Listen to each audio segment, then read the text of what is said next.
Innal hamdalillah nahmaduhu wa nasta'inuhu wa nastaghfiruh wa na'udzu billahi min syururi anfusina wa sayyiati a'malina may yahdihillahu fala mudhillalah wa may yudlilhu fala hadiyalah. Asyhadu an la ilaha illallah wahdahu la syarikalah wa asyhadu anna Muhammadan abduhu wa rasuluh alladzi la nabiyya ba'dah amma ba'du. Ikhwatu iman yang dirahmati Allah Subhanahu wa taala. Kita sekarang berada di bulan Zulqa'dah ya. Jadi sebentar lagi kita akan memasuki bulan Zulhijjah. Itu bertepatan dengan tanggal 30 Juni. Tanggal 1 Zulhijjah. Bulan Zulhijjah adalah di antara bulan-bulan yang diangkat derajat kemuliaannya di sisi Allah Subhanahu wa taala sebagaimana bulan Ramadan.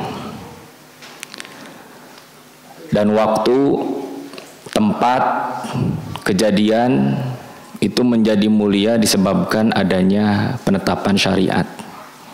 Seperti bulan Ramadan menjadi syahrun mubarak itu bukan karena bulannya, tapi dikarenakan ada syariat saum. Sama di bulan Zulhijjah pun seperti itu. Diangkatnya kemuliaan bulan Zulhijjah dikarenakan ada penetapan syariat di bulan Zulhijjah. Syariat apa Bu bulan Zulhijjah? Ibadah haji dan kurban.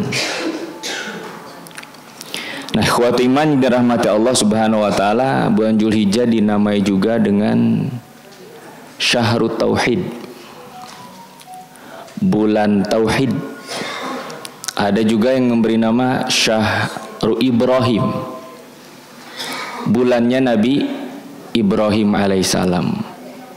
Karena di bulan Zulhijjah adanya syariat haji ataupun kurban itu sebenarnya napak tilas jejak-jejak ibadah yang dilakukan oleh Nabi Ibrahim kemudian ditetapkan untuk Nabi Muhammad dan umatnya. Maka dari itu insya Allah pada kesempatan kali ini saya akan menyampaikan materi tentang milah Ibrahim. Apa arti milah itu? Agama ya. Dan Nabi Ibrahim diantara salah satu nabi yang kisahnya ini diqurankan. Jadi jumlah nabi dan rasul itu banyak ibu bapak. Tapi yang diqurankan, yang diqasasul anbiya kan, yang dikisah-kisah, yang dimasukkan ke dalam kisah-kisah para nabi di dalam Al-Quran tidak seluruhnya. Nah, di antara nabi yang diperintahkan oleh Allah Subhanahu wa taala untuk dipelajari kehidupannya, kisahnya adalah kehidupan Nabi Ibrahim alaihissalam. Sebagaimana Allah Subhanahu wa taala berfirman di Quran surat Asy-Syu'ara ayat ke-69, "Watslu alaihim," dan bacakanlah kepada mereka naba'a Ibrahim. Kisah Nabi Ibrahim. Rasulullah SAW tidak pernah sejaman hidup, bertemu, bertatap muka, belajar kepada Nabi Ibrahim, belum pernah. Jaraknya itu sangat jauh. Tapi menerima kisah tentang kehidupan Nabi Ibrahim ataupun nabi-nabi terdahulu dari mana Ibu? Dari wahyu yang diterimanya. Makanya Allah Subhanahu wa taala berfirman, "Nahnu naqussu 'alaika ahsasal qasas bima auhayna ilaika hadzal Qur'an." Ahsanul qasas itu kisah yang paling baik atau yang paling benar kejadiannya. Tidak ada kecuali kisah itu didatangkan dari wahyu. Nah, beda dengan sejarah komo dongeng mah itu kan, itu sangat berbeda jauh. Nah, kisah Nabi Ibrahim oleh Allah Subhanahu wa taala diperintahkan kepada Rasulullah untuk dibacakan, disampaikan kepada para sahabat dan juga umatnya. Dikarenakan kehidupan Nabi Ibrahim adalah kehidupan yang penuh dengan ujian yang sangat berat. Makanya kata Rasulullah, asyadun nasi balaan al-anbiya.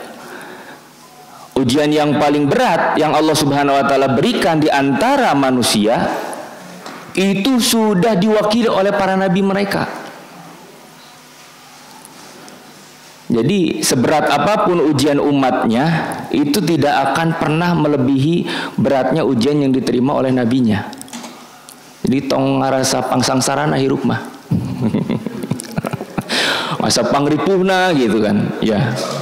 Mundering teh asa pang ngagolerna tualakaya.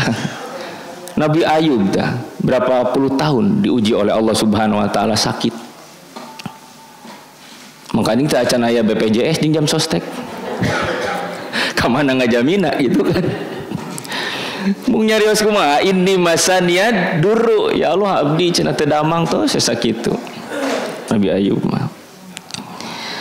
Allah terangkan ujian-ujian yang diterima oleh Nabi Ibrahim, diantaranya Quran surat Al-Baqarah ayat 124. Wa idibtala Ibrahim rabbuhu, wa id itu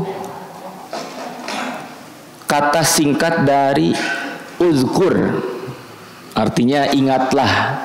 Nah, biasanya di Quran disingkat jadi wa id. Dan diterjemah dalam terjemahan Quran kita itu ingatlah. Ibtala Ibrahim rabbuhu,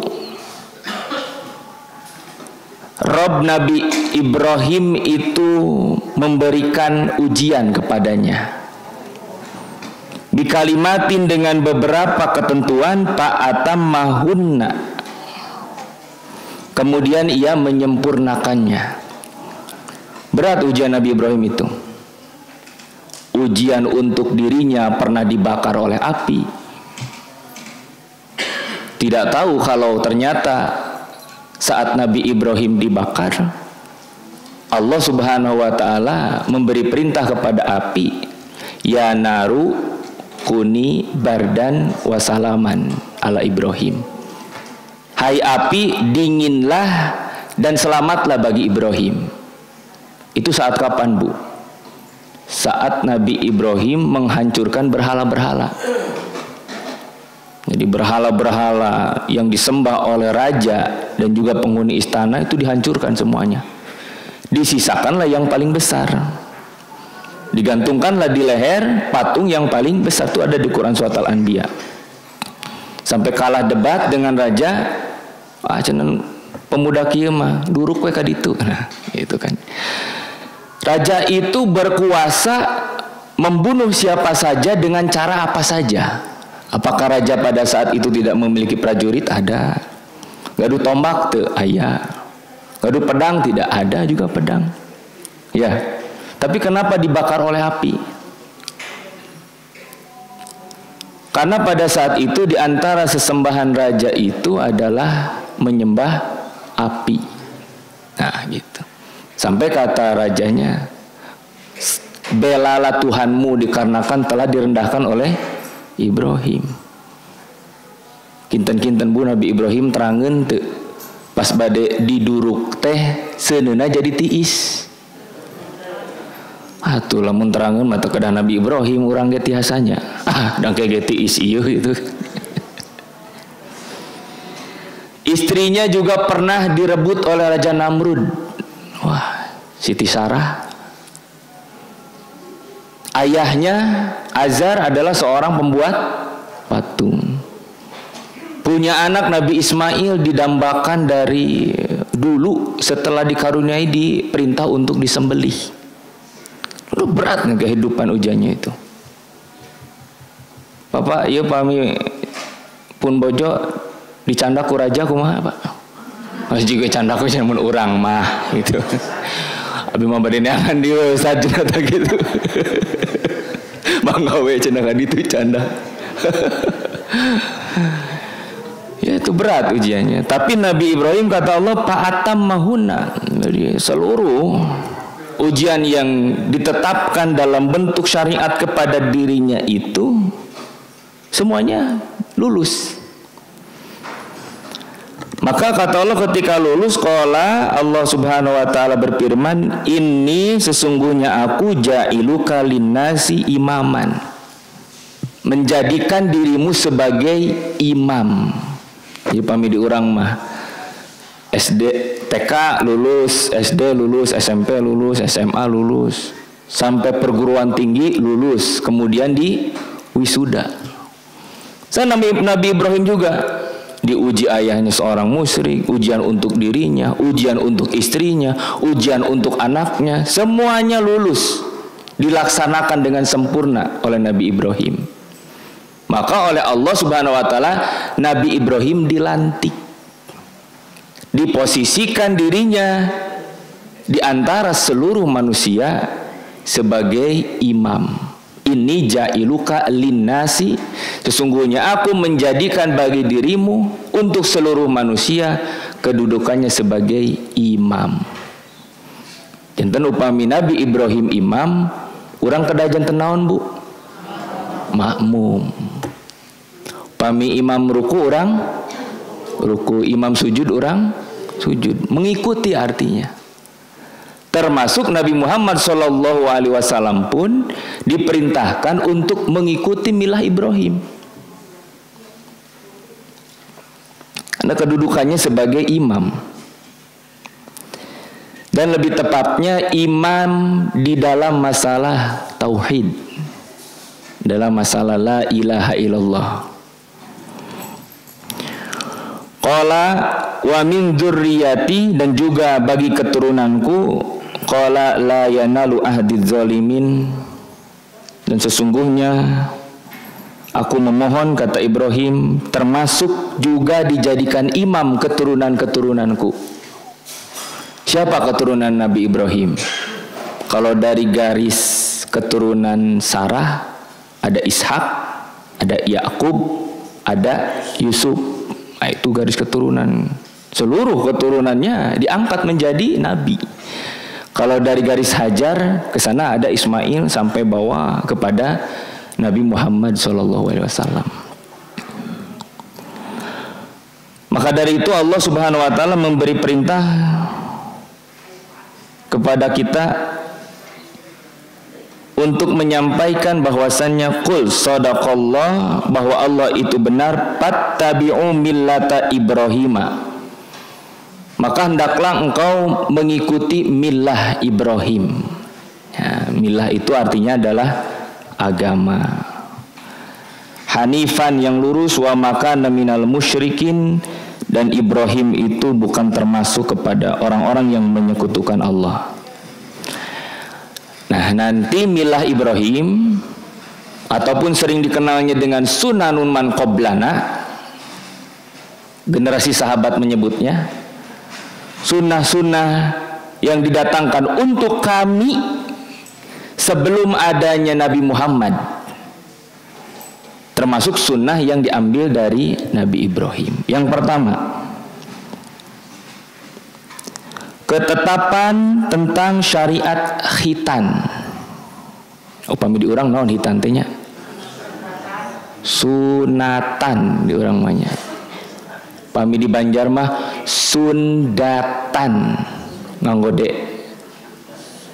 Pami bade caket rada ka Jawa itu sudatan. Oh, benten-bentennya ieu. Gitu. Sepitan tuh benten-bentennya. Padahal dalam bahasa syariatnya namanya khitan. Syariat khitan ini adalah syariat yang pertama kali Allah tetapkan kepada Nabi Ibrahim. Riwayat Imam Al-Bukhari, ikhtana Ibrahimu alaihissalam, Nabi Ibrahim dihitan, wa huwa ibnu samanina sanatan, pada saat dia berusia 80 tahun. Bil qadumi, menggunakan kampak. Nah, ya sunan mangkoblana ya. Jadi bapak-bapak upami badeng mengikuti milah Ibrahim kayak disunatan 80. ku kampak deh gitu. Jadi lamun ayeuna ukuran tahunna dicandak, alat motong lagi kedah di candak. Bil qadum. Cenah kapipir we si buku geprek gitu kan ayeuna. Ya. Tapi sekalipun usianya disebut samanina sanatan, ada kalimat ibnu. Nah, ini yang harus jadi garis bawah. Ibnu itu anak-anak atau orang tua, Bu? Anak-anak. Makanya di kita untuk khitan ini dilakukan pada saat usia masih anak-anak. Nabi Ibrahim pun, karena usia nabi-nabi terdahulu ribuan tahun, di usia 80 tahun itu masih anak-anak. Di hadis ini kalau dalnya itu menggunakan huruf yang bertanda tasydid bil qaddumi, artinya kampak. Tapi kalau tidak menggunakan huruf tasydid dalnya bil qadum, itu artinya sebuah tempat yang bernama qadum. Hanya lebih banyak mengartikan menggunakan tanda tasydid bil qadumi, itu menggunakan kampak. Pami ayeuna mah modernnya, Bu. Perkembangan metode khitan itu berbagai macam. Dari mulai yang konvensional kan ya, ditek-tek, eta mah digunting. Nah, bapak-bapak ya generasi digunting sadaya. Aya teh nu generasi dikeum heula di balong. Keum heula di balong itu kan ya ayeuna. Dibikeun ka sabaraha jam gitu tah, geus hanjat ayeuna dituruban nganggo sarung. Tiisna geus beak, tek-tek we anggar we nyeri kene gitu. Aya generasi dihitan dikeum di balong aya. Gitu. Oh, badukeun kabulusan gitu kan. Eta teh aya, Bu, sejarah foto-fotona ge hutan zaman kapungkur gitu. Kalau sekarang itu ada dengan metode laser ya, Pak. Laser. Di laser teh sarosna mah nganggo kawat elas itu. Terus dugikeun ka hangit gitu tah. Ayeuna. Kemudian ada juga metode klep. Jadi dimasukkan sebuah alat. Ada juga yang dilipat. Itu dituk-tuk eta mah, ditilepkeun terus dielem. Makanya langsung sembuh. Dan hitan ini bagi kita syariat Allah. Cuman kalau sekarang saya baca di beberapa artikel di Eropa, di Amerika sudah mulai diikuti hitan itu, Bu. Tapi alasannya bukan mengikuti milah Ibrahim ataupun sunnah Nabi Muhammad. Hanya beralasan kesehatan. Karena ternyata ada sebuah studi yang melakukan penelitian tentang resiko terkena kanker kelamin itu kebanyakan dari laki-laki yang tidak dihitan. Anu kulup, naon kulup tanya, nu kupluk tak gitu. Nah, itu beresiko sekali. Makanya mereka kadang masih anak-anak pun itu sudah dihitan, baru lahir mereka sudah langsung dihitan. Itu bukan syariat. Anu bapak-bapana ayeuna hoyong dihitan tapi nyeri, akhirnya menempuh metode lipat. Makanya ada yang nanya ke saya, Ustaz, upami ayeuna dihitan tapi tidak ada luka, tidak ada darahnya, itu teh ditilepkeun. Apakah hukum hitannya sah? Tidak. Ai hitan naon? Hitan motong. Upami teh dipotong mah sanes hitan. Gitu nya tilep teh eta mah. Gitu. Malih madugikeun ka aya disebat model-model nagenya, aya pelayanan klinik hitan. Hoyong model ceker ayam, stroke baker, nah lupa-lupa lah gitu. Perkembangan hitan sekarang. Tapi catatan, Bu, kalau tidak ada pemotongan maka hitannya itu tidak sah. Nah, Nabi Ibrahim alaihissalam itu dihitan di usia 80 tahun tapi dia masih anak-anak. Dalam hadis riwayat Imam Ahmad, Rasulullah SAW menyampaikan al-khitanu sunnatun lirojulin. Dan khitan itu adalah sunnah bagi laki-laki. Nah di kita walaupun hukumnya sunnah, alhamdulillah begitu bersemangat dalam melaksanakan hukum ini sekalipun sunnah, tidak sampai kepada wajib ya. Dan ikhwatu iman yang dirahmati Allah Subhanahu wa taala, saya juga mencatat beberapa keterangan tentang perintah khitan yang bersumber dari kitab agama lain. Contoh nih dari Perjanjian Lama atau yang sering disebut dengan Taurat.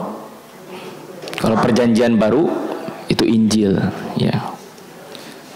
Kitab Taurat itu disebutkan, inilah perjanjianku yang kamu harus berpegang, kata Allah kepada Nabi Ibrahim.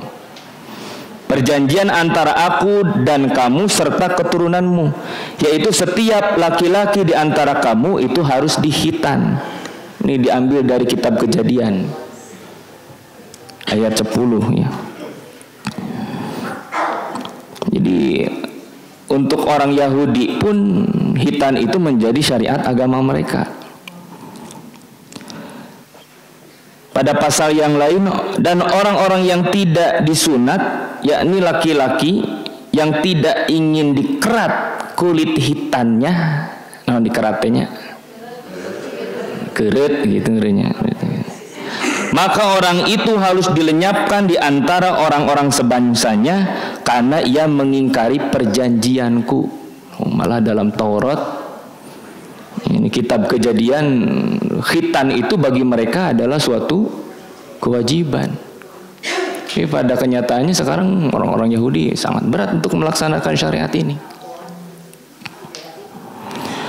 Kemudian dalam Perjanjian Baru ataupun Injil, jadi begini Pak, Rasulullah menyampaikan kalau ada berita yang diambil dari Taurat ataupun Injil pada saat ini, itu pada zaman Nabi juga, kata Rasulullah, la tukadzibuhu wa la tusaddikuhu. Jangan kalian mendustakan semuanya, jangan pula membenarkan semuanya. Jadi tekenging dilaraskeun sadaya gitu kan ya. Tidak boleh juga dibenarkan, tidak boleh juga didustakan semuanya. Dikarenakan ukurannya adalah Al-Quran. Kalau ternyata di kitab mereka itu ada kebenaran yang sama juga di dalam Al-Quran, maka itulah perkara yang kita benarkan. Kalau di kitab mereka ada suatu keterangan ayat-ayat yang bertentangan dengan Al-Quran, maka itu yang kita tolak. Jadi tidak harus dibenarkan semuanya, tidak harus didustakan semuanya. Ada kan di Quran surat Ali Imran, musaddiqan lima baina yadayhi minat Taurat wal Injil. Al-Quran itu kedudukannya menyempurnakan kitab-kitab terdahulu, termasuk Taurat dan Injil. Terutama kisah-kisah para nabi. Cuman hanya beda nama gitu. Seperti Ibrahim jadi Abraham, Sulaiman jadi Solomon, sana Salmon bu, Solomon, Nuh jadi Noah, itu Jibril jadi Gabriel, loh,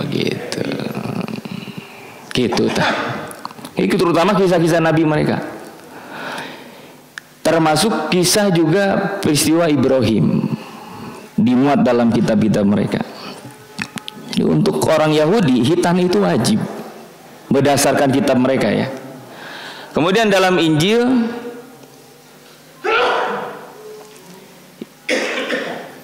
dan ketika genap 8 hari dan ketika Yesus genap 8 hari maka ia harus disunat. Dan ketika genap 8 hari dan ia harus disunat, ia diberi nama Yesus, yaitu nama yang disebut oleh malaikat sebelum ia dikandung ibunya. Pami diurang mah dina Quran bukan Yesus, Quran surat Ali Imran, Al-Masih Isa ibnu Maryam. Memang ini nama datang sebelum Nabi Isa lahir. Jadi ketika Maryam itu berada di dalam mihrab, tempat ibadah yang dalam pemeliharaan Nabi Zakaria, kemudian malaikat itu datang. Sesungguhnya aku mengabarkan kepadamu bahwa engkau akan memiliki anak. Dan namanya langsung disebut Isa ibnu Maryam. Al-Masih Isa ibnu Maryam. Kalau Al-Masih itu gelarnya. Al-Masih itu artinya adalah yang mengusap. Karena mukjizat Nabi Isa itu ada pada telapak tangannya. Masih di Quran surat Al-Imran tuh, ya. Orang yang buta diusap jadi melihat, orang yang punya penyakit kusta itu diusap menjadi sembuh. Kemudian membuat burung dari tanah liat ditiup menjadi terbang. Wa uhyil mauta wal abros wal akma. Nah, kalau wa uhyil mauta, orang yang mati diusap menjadi hidup lagi, tapi itu hanya satu kali, tidak berulang, karena memang pada saat itu berkembang metode kedokteran yang dijunjung tinggi oleh kaumnya. Datang seorang nabi untuk meyakinkan dirinya sebagai rasul, harus ada mukjizat. Jadi karunia Allah Subhanahu wa taala yang mengalahkan semua ilmu-ilmu kedokteran. Puncaknya Nabi Isa menghidupkan yang mati. Eta tos puncak ilmu kedokteran. Menghidupkan yang mati. Upami orang ke rumah sakit mematikan yang dicanda ke rumah sakit hari rup marawat bu. Maut jeung nu nyandak lagi bakal maut. Jeung dokter nage eta gitu. Kemudian gelar Al-Masih juga pada siapa adanya? Nya atas eta Nabi Isa. Dajjal bu.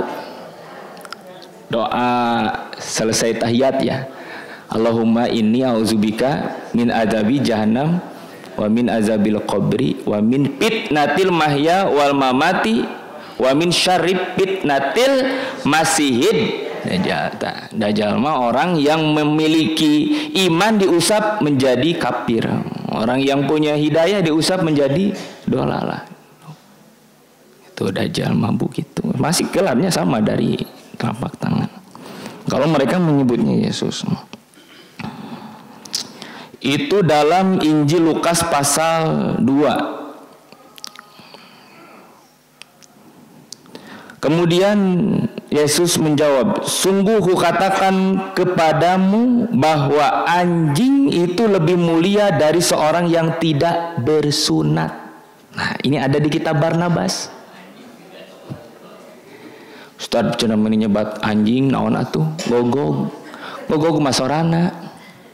Ari anjing mah nya anjing we gitu kan. Gogog mah sorana, Bu.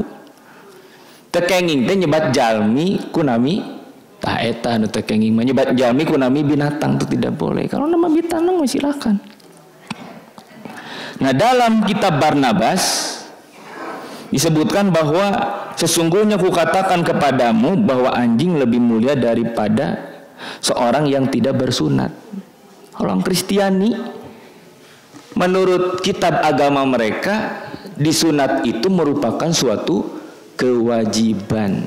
Namun ketentuan ini dirubah. Sesungguhnya aku Paulus berkata kepadamu, jikalau kamu menyunat dirimu, Kristus sama sekali tidak berguna bagimu. Tah, sok dirubah. Ku ustadna gitu, ku kiyaina, ku ajenganana oleh tokoh mereka. Jadi malah lebih diikuti siapa? Para pendapat rahib-rahib pendeta mereka daripada kitab Injil mereka sendiri. Dan Barnabas ini diantara Injil yang dilarang disebarkan.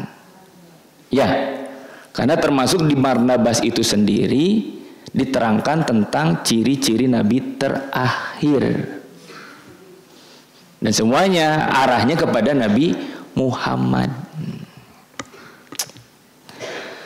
Itu yang pertama, milah Ibrahim dalam bentuk syariat khitan.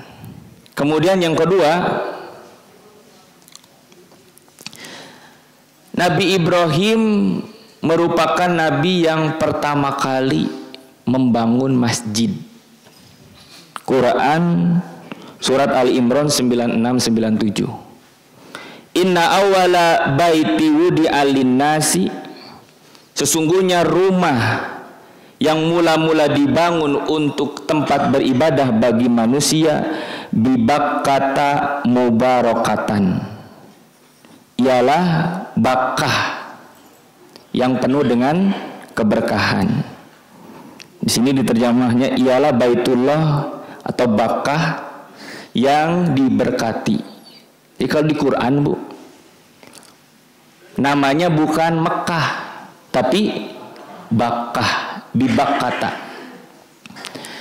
Sebenarnya ini ada ilmunya ya. Kalau dalam gramatikal bahasa Indonesia itu kan ada tata kata seperti fonologi, ada tata kalimat, morfologi, tata makna, sintaksis, ada tafsir kata seperti semantik. Nah, kalau fonologi terbagi dua juga, ada fonemik, ada fonetik. Nah, kalau fonetik dalam bahasa Arab itu disebutnya makharijul huruf, tempat keluarnya huruf. Dan huruf ba itu termasuk kepada makhraj syafatain, dua bibir, bukan lisan ya, syafatain dua bibir. Yang dua bibir itu ba, ma, wa, dan fa. Jadi ab, am, au, ab. Nah itu siga diurang mah nangka Belanda sebenarnya jadi rubah nangka Walanda. Itu tina be kana we masih satu ucapan itu kan ya. Baskom ibu-ibu jadi waskom. Nah itu kan ya. Kenapa berubah seperti itu? Sama ini juga Bakkah pun berubah. Sebenarnya secara tempat keluar makhrajnya itu bersumber dari kata yang sama. Mim dan ba berubah menjadi kata Makkah. Wahudan, dan juga sebagai petunjuk bagi manusia. Fihi ayatun, padanya ada tanda-tanda yang nyata. Fihi ayatun bayyinatun, padanya ada tanda-tanda yang nyata. Maqamu Ibrahim, diantaranya ada maqam Ibrahim. Jadi bukti tentang berdirinya Ka'bah itu didirikan oleh Nabi Ibrahim dan Nabi Ismail, adanya makom Ibrahim. Makom teh apa Bu artinya? Makom teh sanes makam, cenah makam Nabi Ibrahim didinya. Sebenarnya kata makom itu juga disadur menjadi bahasa Indonesia mukim, pemukiman dah itu. Artinya tempat diam. Kalau makom artinya tempat berdiri Nabi Ibrahim. Nah, begini ya, di sini ada riwayatnya dari Imam Bukhari.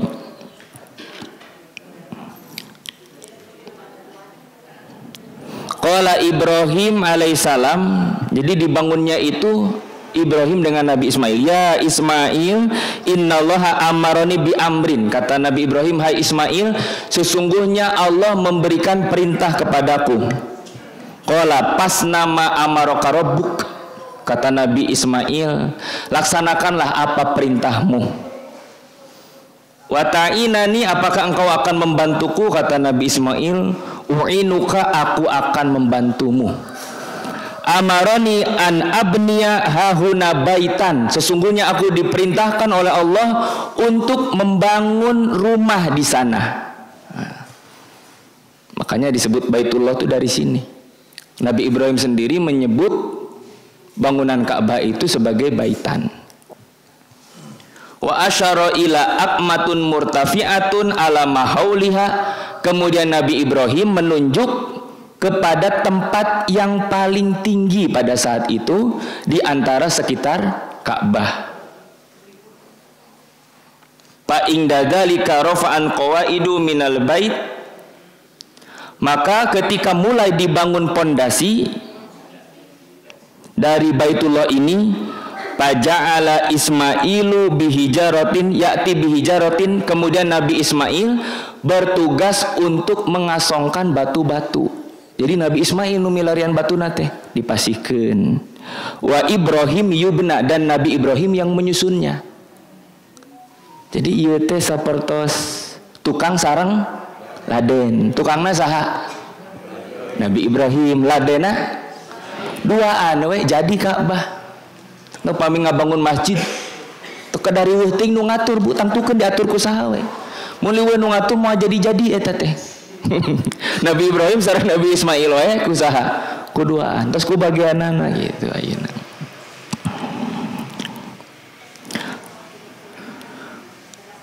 Kemudian hatta ida irtafa'al yubna, sampai sudah berdiri tinggi, ja'a bihadal hajar, kemudian Nabi Ismail membawa batu. Tapi bukan batu hajar aswad di sini.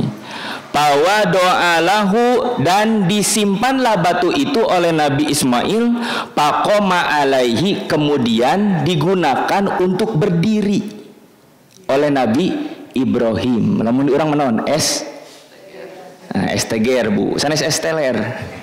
STGR dianggo nincak, margi kan ngaluran. Ayeuna tah kedah nganggo STGR. Makanya pada saat Baitullah ini dibangun, makom Ibrahim itu masih di dekat Ka'bah pada zaman Nabi. Saat Rasulullah SAW haji wada, tawaf di situ merasa terlarang ku makom Ibrahim teh. Kemudian diperintahkan oleh Rasulullah SAW kepada Umar untuk digeser. Itu jaraknya dari Ka'bah kalau sekarang sekitar berapa meter Bu? 7 meteran lah ada. 7 meter. Dan disitulah kemudian dijadikan sebagai syariat umroh setelah tawafkannya. Salat heula di antara makom Ibrahim. Upami teu digeserkeun sesah nya. Upami teu digeserkeun nya Pak, pami caket teuing. Karena ketika itu Rasulullah tawaf merasa terhalang. Kemudian digeser. Nah, makom Ibrahim itu dalam Quran disebutnya sebagai bukti bahwasannya ini didirikan oleh Nabi Ibrahim. Kemudian Nabi Ibrahim berdoa, Rabbana taqabbal minna innaka antas samiul alim.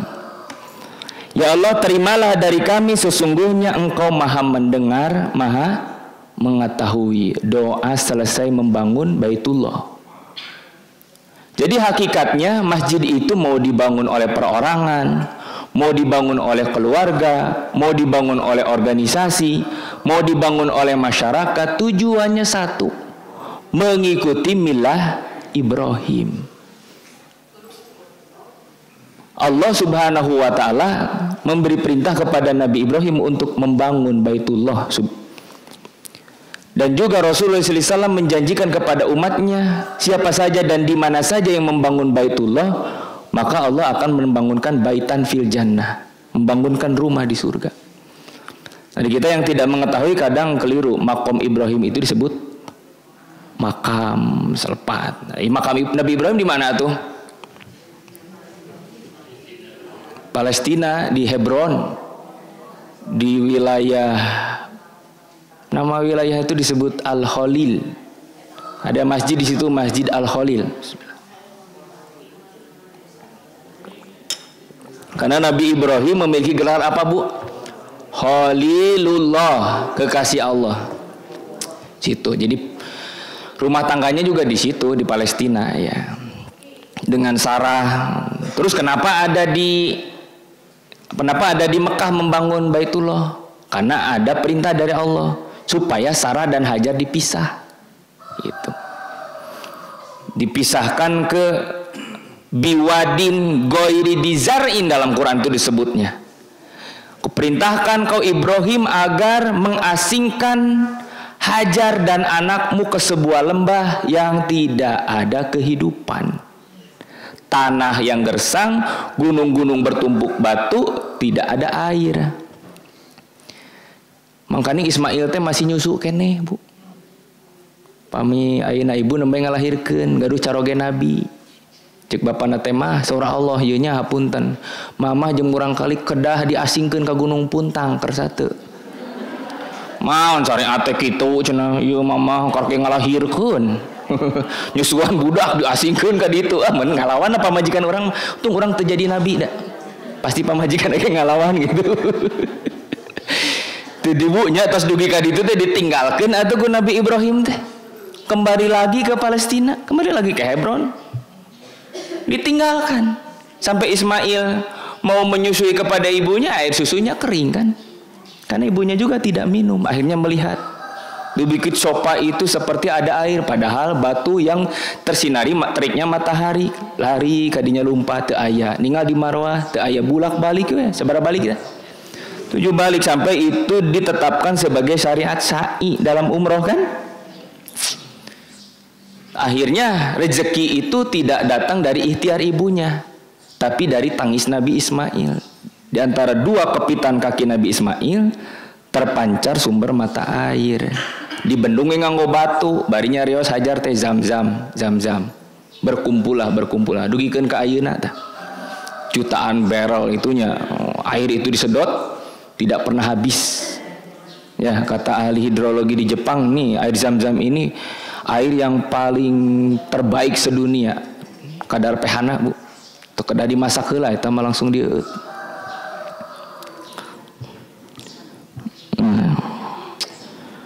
Kemudian selanjutnya syariat Nabi Ibrahim itu dalam bentuk perintah ibadah haji. Quran surat Al-Hajj ayat 28 sampai dengan 29. Wa adin pinnasi bil hajj, dan serulah kepada manusia untuk mengerjakan haji. Ya'tuka rijalan, maka akan datang mereka dengan berjalan. Wa ala kulli domirin, kemudian mengendarai unta yang kurus. Ada yang berjalan mengendarai unta yang kurus. Nu kantos ibadah haji, Bu, aya teu nu jalan kaki ka Mekah? Aya, Bu, eta teh. Nu marasang tendana ge di mana we gitu kan ya. Ya'ti min kulli fajjin amik, orang-orang itu akan datang dari segenap penjuru dunia. Sekarang kan datang dari Indonesia kan. Kemarin ada ya pemuda ibadah haji nganggo naon, Bu? Nganggo sapeda, tak kitu menarik sapedahan teh bapak-bapak gitu tah. Ibu-ibu tong dilarangnya, mun sapedahan sok pasea heula di bumi. Mama toyong amang ayeuna bapak kala sapedahan. Teu ieu mah sapedahan ka Mekah, heuh jing cenah tong balik deui. Sabaraha bulan, Bu? 7 bulan, eta luar biasa ya. Jadi tos azamannya apa ida azamta fatawakal Allah. Kalau sudah berazam tinggal tawakal kepada Allah. Mau sampai atau tidak ternyata digoes terus. Sigana eta pangageungna pahala, Bu. Ya, pangageungna pahala eta mah sabaraha bulan tuh 7 bulan atuh. Ayeuna diriliskan ku Departemen Agama kalau pembatasan usia dan pembatasan kuota masih ditetapkan, dipertimbangkan pula dengan jumlah yang mendaftar begitu banyak, kemungkinan ada calon jemaah haji yang menunggu sampai 100 tahun. Tak hoream daftar Abi mah Ustad keburu maot cenah. Oh, gitu kan nyebutnya paling lami teh Aceh kan 32 35 tahun, Jawa Barat mah 20 sampai 25 gitu. Antrianana teh gitu tah. Ari hukum melaksanakan ibadah haji wajib sunat, Bu.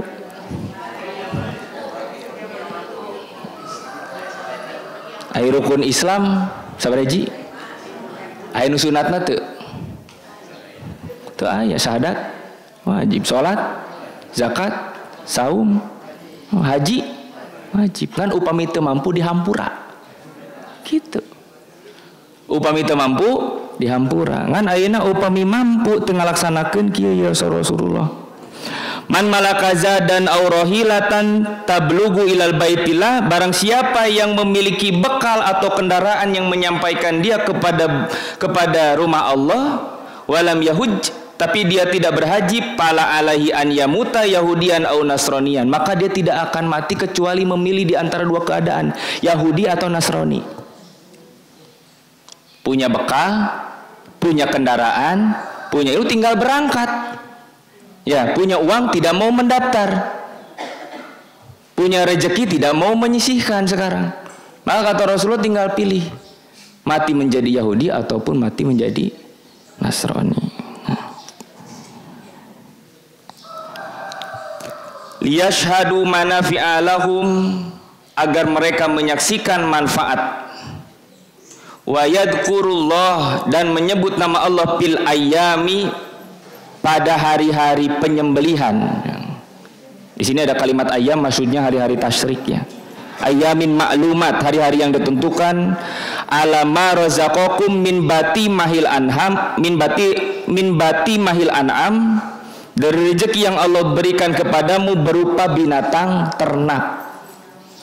Haji itu ada 3 kan ya Bu, kalau dalam buku panduan haji dari Persis. Ada haji ifrad, haji kiron, dan haji tamattu. Ayah haji itu Bu, Haji Muhyiddin film itu mah. Ifrad itu bagi orang yang melaksanakan haji, umrohnya di luar bulan haji. Nanti pasti bulan haji dia melaksanakan haji.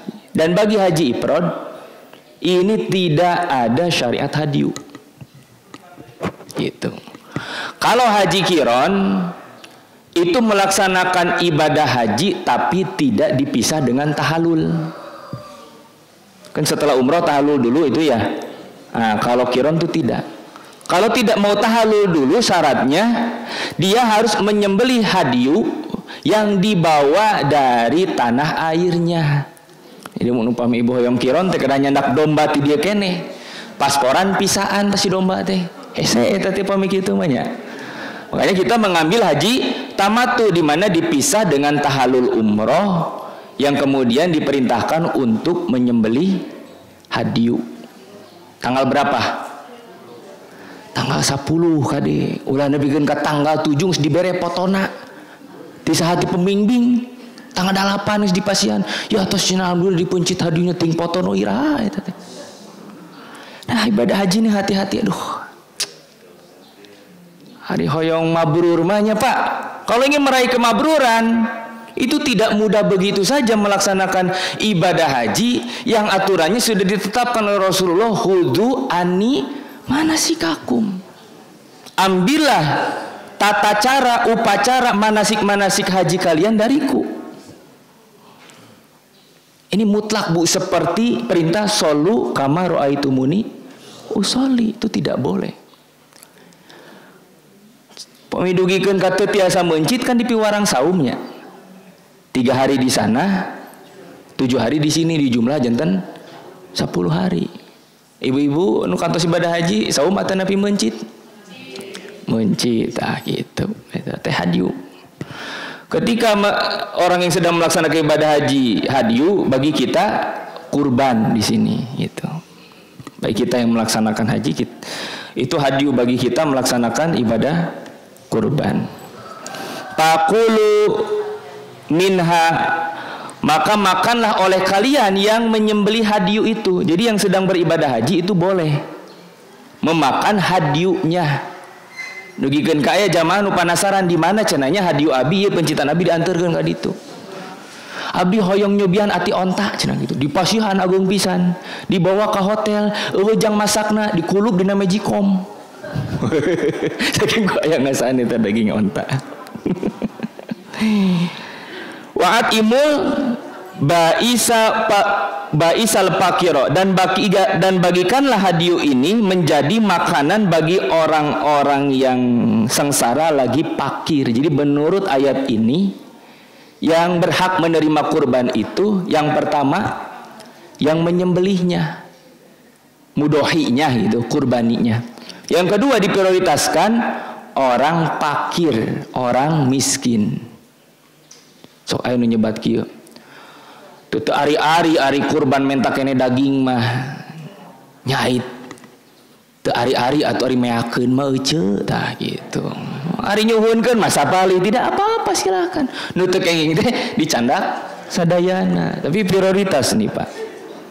Sampai mohon maaf ya Pak, ini harus diluruskan di kita. Kan hadis tentang perintah membagikan daging kurban itu semuanya, termasuk kulitnya, tidak boleh dijual kan. Sampai ada unta yang dia memiliki pelana, memiliki perhiasan itu dibagikan. Kenapa tidak boleh dijual? Karena statusnya amanah yang dititipkan kepada panitia. Ini mudhohi, menitipkan hewan kurban itu kepada panitia. Apakah berubah menjadi milik panitia? Tidak. Kalau bukan miliknya berarti panitia tidak boleh menjualnya. Nah, untuk merubah, nanti ada seorang sahabat yang menerima pelana unta, kenging ke bagian jok onta, tapi anjeunna di bumina tegaduh onta di anggo naon. Oleh dia kemudian tidak dimakan, namanya jok onta dituang atuh ayeuna, mun daging namanya, ya. Si itu kemudian dijual. Kenapa menjadi boleh dijual untuk diri dia?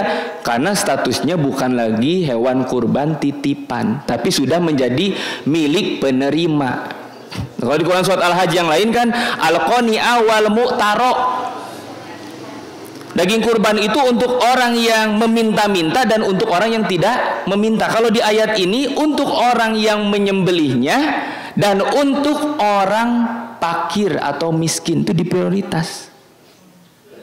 Akhirnya status kulit di orang dijual kumaha? Status kulitnya itu milik siapa? Harus jelas dulu. Ieu nu panitia teu kenging. Ibu ayeuna katitipan motor ku tatanggi. Teu aya beas jual apa motor eta. Itu meunang atuh da titipannya. Sama hewan kurban juga tidak boleh. Makanya saya sangat menganjurkan kalau kulit ini dibikin we ka fakir miskin menurut ayat ini. Mau dia jual atau tidak silahkan, urusan dia. Ini transaksi nate anjeuna. Dan saya tidak setuju kalau kulit ini diberikan kepada ketua DKM atau ketua PJ. Kayak di Barnamian, wayah nanya Pak Cecep, upah mitos dipasikeun jual teras ka PJ keun cenah gitu. Tama di Barnamian. Tidak boleh begitu seharusnya. Berikan saja ini kulitnya milik siapa, bagikan. Dan prioritas begitu. Terus cenah kulitnya ke masjid gen, masjid mah tara tuang kulit. Nah, gitu.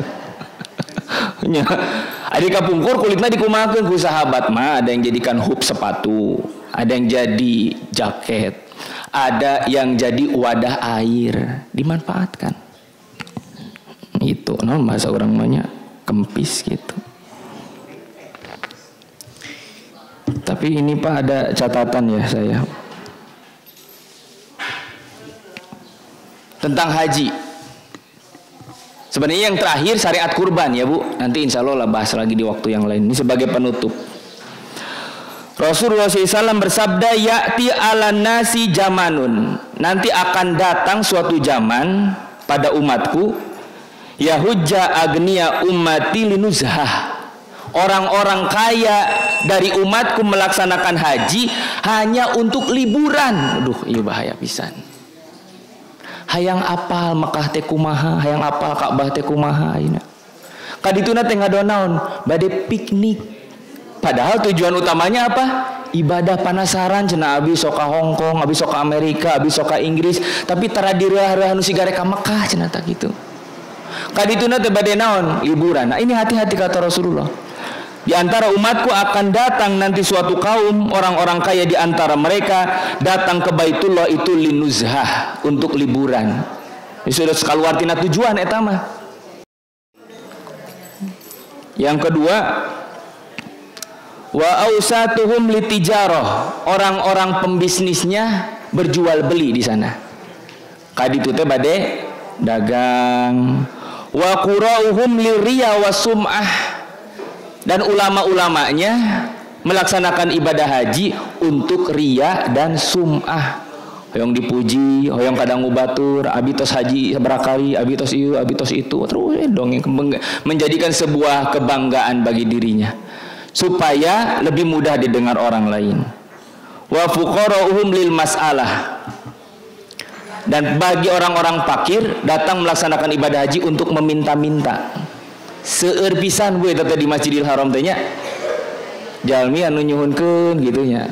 Mali hapunten saurna copet ge aya tah. Ini hati-hati ya.